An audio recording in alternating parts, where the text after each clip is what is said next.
ಅದು ಒಂದು ಕ್ಲಿಯರ್ ನಿಮ್ಗೆ ಗೊತ್ತದಲ್ಲ, ನಿಮ್ಗೆ ಶಾಶ್ವತ ಬಂಡಿಗಳು ಬೇಕು, ಸರ್ಕಾರದಿಂದ ಇವೆಲ್ಲ ಸೌಲಭ್ಯ ತಗೊಳ್ಬೇಕು, ಮತ್ತೆ ನಾವು ಮಾರಾಟ ಆರಂಭ ಮಾಡ್ಬೇಕನ್ನೋರು ಯಾರು ಮನಸ್ಸಿನಾಗ ಪಕ್ಕ ಬರ್ತೀರಿ ನೀವು. 4 ದಿನ ಬಂದವರು ಆ್ಯಕ್ಚುಲಿ ಟೆಂಪ್ರರಿ ಇರ್ತೀರಿ ಅಂತ. ಶಾಶ್ವತ ಬಂಡಿ ಶಾಶ್ವತ ವ್ಯಾಪಾರದ ಮೇಲೆ ಜೀವನ ಮಾಡೋರಿಗೆ ಕಡ್ಡಾಯವಾಗಿ ಮೆಂಬರ್ ಆಗಬೇಕು, ಮೀಟಿಂಗ್ಗೆ ಸ್ಟ್ರೈಕ್ಗಳಿಗೆ ಕಂಪಲ್ಸರಿ ಬರಬೇಕು, 2 ಸ್ವಲ್ಪ ಒಪ್ಪಿಗೆ ಜಾಯ್ನ್ ಆಗಬೇಕು. ಒಪ್ಪಿಗೆ ಅದಲ್ವಲ್ಲ ಅವರಿಗೆ? Okay, thank you ಲಾಲ್ಸಲ.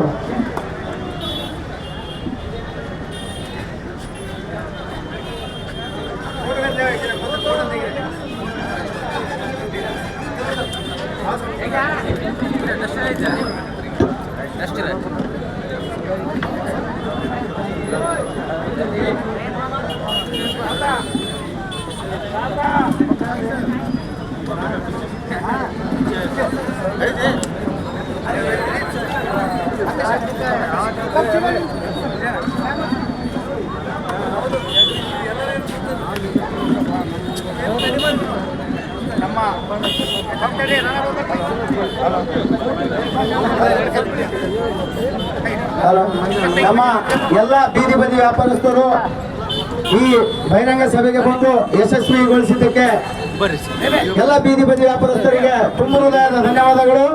ಮತ್ತು ಸರ್ ಹೇಳಿದಂಗೆ ಮತ್ತೆ ಯಾವಾಗ ನಾವು ಮೀಟಿಂಗ್ ಕರಿತೀವಿ, ಆ ಮೀಟಿಂಗಿಗೆ ಇಷ್ಟೇ ಜನ ಅಲ್ಲಿ ಸೇರ್ಕೋಬೇಕು. ಅಂದ್ರೆ ನಮ್ಮ ಒಗ್ಗಟ್ಟಿನ ಫಲವಾಗಿನೇ ನಮ್ಗ ಶಾಶ್ವತವಾಗಿ ಬಂಡಿಗಳು ನಿಲ್ಸಕ್ಕೆ ಒಂದು ಕಾರಣವಾಗುತ್ತದೆ. ಇಲ್ಲಂತಂದ್ರೆ ನಾವು ಬೇರೆ ಬೇರೆ ಸಂಘಟನೆ ಬೇರೆ ಆಗ್ಬಿಟ್ರೆ ನಮ್ಗೆ ಒಂದು ಸ್ವತಂತ್ರ ಗ್ಯಾರಂಟಿ. ಇದು ಅರ್ಥ ಮಾಡ್ಕೊಂಡು ಎಲ್ಲ